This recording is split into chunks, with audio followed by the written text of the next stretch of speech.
Hello everyone, welcome back to my YouTube channel. ಇವಾಗ seasonal ಆಗಿರೋದ್ರಿಂದ ಅವರೆಕಾಯಿ ಇದ್ಕಿದ ಬೇಳೆ ಎಲ್ಲನೂ ಸೊ ನಮ್ಮ ಮನೆಯಲ್ಲೂ ಸಹ ರೆಗ್ಯುಲರ್ ಆಗಿ ಇದ್ದೇ ಇರುತ್ತೆ. ಇದ್ಕಿದ ಬೇಳೆ ಅಂದರೆ ನಮ್ಮ ಮನೇಲಿ ಎಲ್ಲರಿಗೂ ಇಷ್ಟ ಆಗುತ್ತೆ. ಚಪಾತಿ ಜೊತೆ ಆಗಿರ್ಬೋದು, ಪೂರಿ, ಮುದ್ದೆ, ಅನ್ನ ಸಾರು ಚೆನ್ನಾಗಿರುತ್ತೆ. ಸೊ ಕಾಳು ಅಂದರೆ ಸೀಸನಲ್ ಅಲ್ವಾ, ಅವರೆಕಾಳು ಇವಾಗ ಚೆನ್ನಾಗಿ ಎಲ್ಲ ಕಡೆನೂ ಸಿಗ್ತಾ ಇರುತ್ತೆ. ಸೊ ನಾನು ಸಹ ಇದ್ಕಿದ ಬೇಳೆ ಮಾಡ್ಕೊಳ್ಳೋಣ ಅಂತ ಅಂದ್ಬಿಟ್ಟು ತಂದಿದ್ದೆ. ಇದಕ್ಕೆ ಮುಂಚೆ 2 ಸರಿ ಮಾಡಿದ್ದೀನಿ, ವಿಡಿಯೋ ಮಾಡಿರಲಿಲ್ಲ ಅಷ್ಟೇ. ಸೊ ಇನ್ನು ಊರಿಂದ ತೊಗೊಂಬಂದು ಎಲ್ಲ ಬೇಡಿಸಿ ಎಲ್ಲ ಹಿತ್ಕಿ ಎಲ್ಲ ರೆಡಿ ಮಾಡಿ ಇಟ್ಕೊಂಡಿದ್ದೆ. ಸೊ ಇನ್ನು ಪ್ಯಾನ್ಗೆ ಸ್ವಲ್ಪ ನಮ್ಮ ಮನೆಯಲ್ಲಿ ಯಾವ ಥರ ಮಾಡ್ತೀನಿ ಅಂತ ಅಂದ್ಬಿಟ್ಟು ತೋರಿಸ್ತೀನಿ.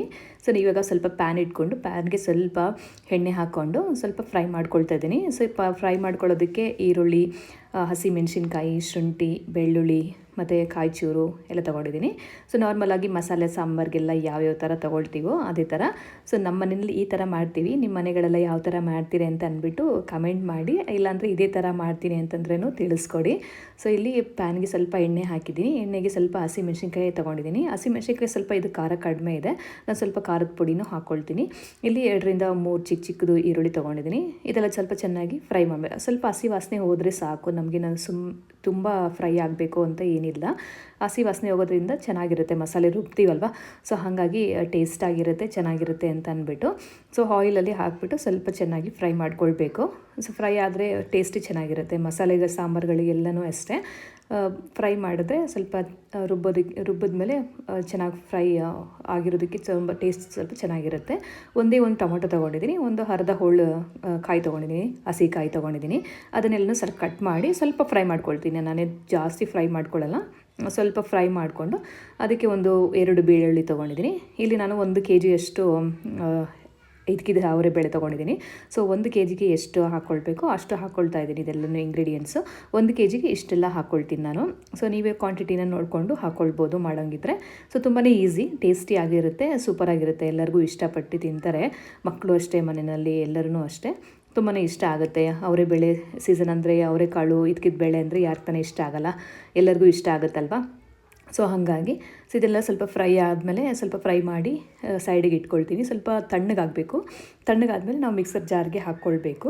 ಇಲ್ಲಿ ನಾನು ಒಂದೇ ಒಂದು ಸ್ವಲ್ಪ, ನಾವು ಧನಿಯಾ ಪುಡಿಗೆ ಆಲ್ರೆಡಿ ಚಕ್ಕೆ ಲವಂಗ ಎಲ್ಲ ಹಾಕಿರೋದ್ರಿಂದ ಸ್ವಲ್ಪ ಚಕ್ಕೆ ಲವಂಗ ಹಾಕ್ಕೊಂಡಿದ್ದೀನಿ ಆಲ್ರೆಡಿ. ಸೊ ಇದ್ರ ಸ್ಕಿಪ್ ಆಗಿದೆ ಅನಿಸುತ್ತೆ ತೋರಿಸಿರೋದು, ಸೊ ಹಂಗಾಗಿ ಹೇಳ್ತಾ ಇದ್ದೀನಿ. ಸೊ ಇದಿಷ್ಟು ಹಾಕಿ ಚೆನ್ನಾಗಿ ಫ್ರೈ ಮಾಡ್ಕೊಳ್ಬೇಕು. ಸ್ವಲ್ಪ ಫ್ರೈ ಆದಮೇಲೆ ಸ್ವಲ್ಪ ತಣ್ಣಗಾಗಿದೆ ಅಂದಾಗ ಬಿಟ್ಟು ಮಿಕ್ಸರ್ ಜಾರ್ಗೆ ಶಿಫ್ಟ್ ಮಾಡಿಕೊಂಡು ನುಣ್ಣಗೆ ಪೇಸ್ಟ್ ಮಾಡ್ಕೊಳ್ಬೇಕು.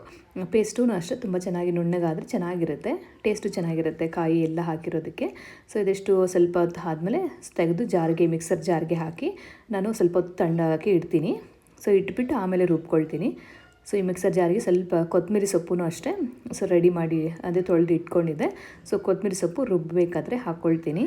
ಸೊ ಹಾಕ್ಕೊಂಡ್ಮೇಲೆ ಸ್ವಲ್ಪ ಖಾರದ ಪುಡಿ, ಧನಿಯಾ ಪುಡಿ, ಸ್ವಲ್ಪ ಅರಿಶಿನ ಹಾಕ್ಕೊಳ್ತಾ ಇದ್ದೀನಿ. ಮಾಮೂಲಿಯಾಗಿ ಮಟನ್ ಮಸಾಲಾಗೆಲ್ಲ ಯಾವ ಥರ ಮಸಾಲ ಮಾಡ್ತೀವಿ ಅದೇ ಥರ ಮಸಾಲ ಮಾಡ್ತೀವಿ, ಅಂದರೆ ಇದಕ್ಕೆ ಸ್ವಲ್ಪ ಶುಂಠಿ ಕಮ್ಮಿ ಹಾಕ್ತೀವಿ. ಶುಂಠಿ ಕಮ್ಮಿ ಹಾಕೋದ್ರಿಂದ ಟೇಸ್ಟ್ ಚೆನ್ನಾಗಿರುತ್ತೆ. ಸೊ ಏನೋ ಥರ ಜಾಸ್ತಿ ಅಂತ ಅನಿಸೋದಿಲ್ಲ ಕಾಳು ಹಾಕೋದ್ರಿಂದಾಗಿ. ಸೊ ಶುಂಠಿ ಸ್ವಲ್ಪ ಕಡಿಮೆ ಹಾಕ್ಕೊಳ್ತೀನಿ. ಸೊ ಇನ್ನು ಸ್ವಲ್ಪ ಕಾಳು, 1 ಸ್ಪೂನಷ್ಟು ಕಾಳನ್ನ ತೊಗೊಂಡು ರುಬ್ಬಕ್ಕೆ ಹಾಕ್ಕೊಳ್ತೀನಿ. ಅದು ಟೇಸ್ಟ್ ಒಂಥರ ಚೆನ್ನಾಗಿ ಕೊಡುತ್ತೆ. ಸೊ ಹಾಗಾಗಿ ಸೊ ಇನ್ನು ಹಸಿಮೆಣಸಿನ್ಕಾಯಿ ಆಲ್ರೆಡಿ ಹಾಕಿದ್ದೀನಿ. ಸ್ವಲ್ಪ ಖಾರದ ಪುಡಿ ಹಾಕ್ಕೊಳ್ತೀನಿ, ಕಲರ್ ಬರುತ್ತೆ ಅಂತ ಅಂದ್ಬಿಟ್ಟು.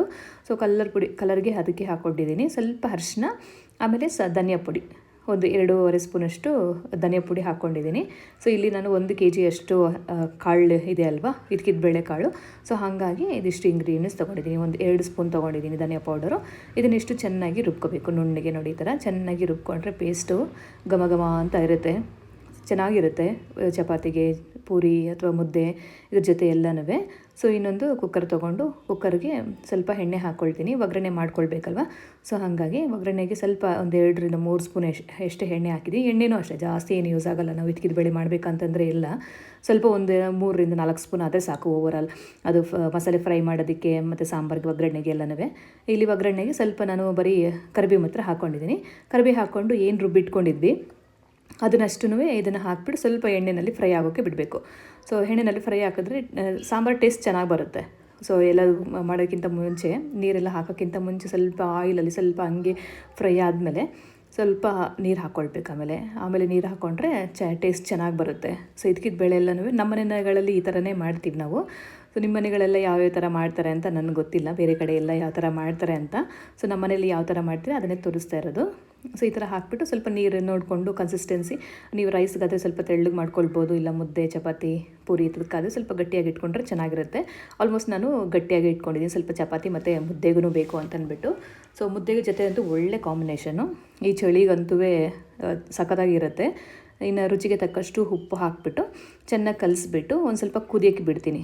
ಮಸಾಲೆ ಜೊತೆಯಲ್ಲೇ ಕಾಳು ಹಾಕಿಬಿಟ್ರೆ ಕಾಳೆಲ್ಲ ತುಂಬ ಬೆಂದೋಗಿಬಿಡುತ್ತೆ. ಹಾಗಾಗಿ ಏನು ಮಾಡ್ತೀನಿ ಅಂದರೆ ಸ್ವಲ್ಪ ಫಸ್ಟು ಎಲ್ಲ ಸ್ವಲ್ಪ ಮಸಾಲೆ ಎಲ್ಲ ಸ್ವಲ್ಪ ಚೆನ್ನಾಗಿ ಒಂದೆರಡು ಕುದಿ ಬಂದಾದಮೇಲೆ ಕಾಳು ಹಾಕ್ತೀನಿ. ಏನು ಹಿದ್ಕಿದ ಬೇಳೆ ಇಟ್ಕೊಂಡಿದ್ದೆ ಅದನ್ನು. ಸೊ ಇನ್ನು 2 ಕುದಿ ಬಂದಿದೆ ಆಲ್ರೆಡಿ.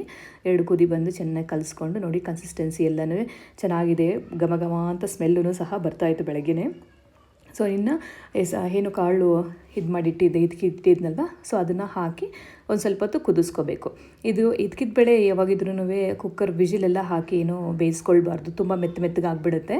ಸೊ ಹಾಗಾಗಿ ಪಾತ್ರೆಯಲ್ಲಿ ಹಂಗೆ ಬೇಯಿಸ್ಕೊಂಡ್ರೆ ತುಂಬಾ ಚೆನ್ನಾಗಿರುತ್ತೆ. ನಾವು ಆಲ್ಮೋಸ್ಟ್ ಎಲ್ಲನೂ ಇದ್ಕಿದ ಬೇಳೆ ಮಾಡಿದಾಗೆಲ್ಲ ಇದೇ ಥರ ಮಾಡೋದು.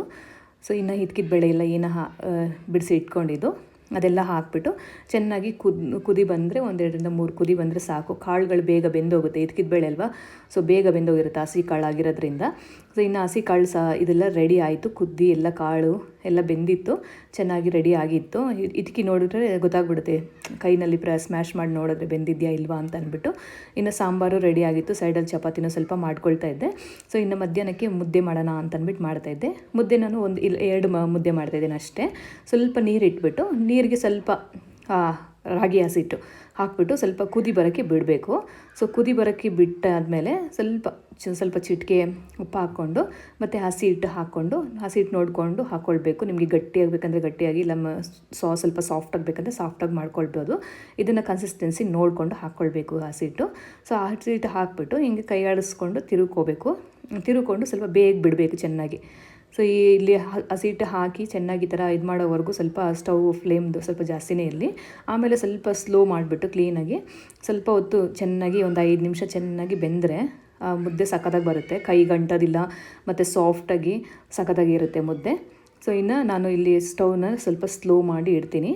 ಸ್ಲೋ ಮಾಡಿ ಇಟ್ಬಿಟ್ಟು ತಗೊಂಡು ಚೆನ್ನಾಗಿ ನಾದ್ಕೊಳ್ಬೇಕು ಮುದ್ದೆನ ಕಡ್ಡಿನಲ್ಲೇ.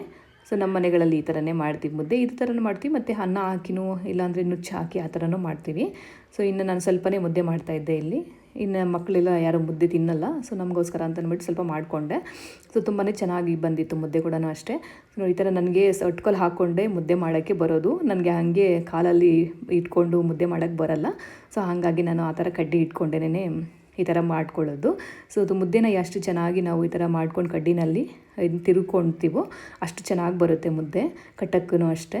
ಸೊ ಹಾಗಾಗಿ ಇದೇ ಥರ ಮಾಡ್ಕೊಳ್ತೀನಿ. ನನಗೆ ಕಡ್ಡಿ ಇಲ್ಲ ಅಂದರೆ ಕೈಯಲ್ಲಿ ಅಂದರೆ ಹಾಗೆ ಕಾಲಲ್ಲೆಲ್ಲ ಹಿಡ್ಕೊಂಡೆಲ್ಲ ಮಾಡ್ತಾರಲ್ವ, ಆ ಥರ ನನಗೆ ಬರೋದಿಲ್ಲ. ಸೊ ಹಾಗಾಗಿ ಇನ್ನು ಮುದ್ದೆ ಮಾಡಿಕೊಂಡೆ. ಮುದ್ದೆನೂ ಅಷ್ಟೇ ತುಂಬ ಚೆನ್ನಾಗಿ ಬಂದಿತ್ತು. ಮುದ್ದೆ ಜೊತೆ ಇದ್ಕಿದ ಬೇಳೆ ಸಾರು ಸೂಪರಾಗಿ ಕಾಂಬಿನೇಷನು, ತುಂಬ ಚೆನ್ನಾಗಿರುತ್ತೆ, ಟೇಸ್ಟೂ ಅಷ್ಟೇ ಸಖತ್ತಾಗಿ ಕಾಂಬಿನೇಷನು. ನನಗಂತೂ ತುಂಬಾ ಇಷ್ಟ ಈ ಕಾಂಬಿನೇಷನ್ ಅಂತೂ.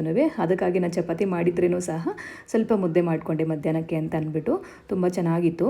ಸೊ ನೀವು ಒಂದ್ಸರಿ ಟ್ರೈ ಮಾಡಿ ನೋಡಿ ನಿಮ್ಮ ಮನೆಯಲ್ಲೆಲ್ಲನೂ, ಏನಂದರೆ ನಿಮ್ಮ ಮನೆಯಲ್ಲಿ ಯಾವ್ಯಾವ ಥರ ಮಾಡ್ತೀರಾ ಅಂತ ಅಂದ್ಬಿಟ್ಟು ನೋಡಿ. ಸ್ವಲ್ಪ ತುಪ್ಪ ಹಾಕ್ಕೊಂಬಿಟ್ಟು ಇದ್ಕಿದ ಬೇಳೆ ಸಾರು ಹಾಕಿ ತಿಂತಾಯಿದ್ರೆ 1 ಮುದ್ದೆ ತಿನ್ನೋರು 2 ಮುದ್ದೆ ತಿಂತಾರೆ ಡೆಫಿನೆಟ್ಟಾಗಿ, ಅಷ್ಟು ಚೆನ್ನಾಗಿ ಟೇಸ್ಟಾಗಿರುತ್ತೆ. ಸೊ ಇದು ಇವತ್ತಿನ ನನ್ನ ಲಂಚ್ ಪ್ಲೇಟರ್ ಆಗಿತ್ತು. ಸೊ ಹೋಪ್ ನಿಮ್ಮೆಲ್ಲರಿಗೂ ಈ ವಿಡಿಯೋ ಇಷ್ಟ ಆಗಿದೆ ಅಂತ ಅಂದ್ಕೊಳ್ತೀನಿ. ಸೊ ನೀವು ಇಷ್ಟ ಆಗಿದ್ದರೆ ಲೈಕ್ ಮಾಡಿ, ಕಮೆಂಟ್ ಮಾಡಿ, ಶೇರ್ ಮಾಡಿ. ಯಾರ್ಯಾರೆಲ್ಲ ಸಬ್ಸ್ಕ್ರೈಬ್ ಮಾಡಿದ್ದೀರ ತುಂಬಾ ಥ್ಯಾಂಕ್ಸ್. ಪ್ಲೀಸ್ ಸಬ್ಸ್ಕ್ರೈಬ್ ಮಾಡಿ, ಯಾರೆಲ್ಲ ಸಬ್ಸ್ಕ್ರೈಬ್ ಮಾಡ್ದಿರ ನೋಡ್ತಾ ಇದ್ದರೆ.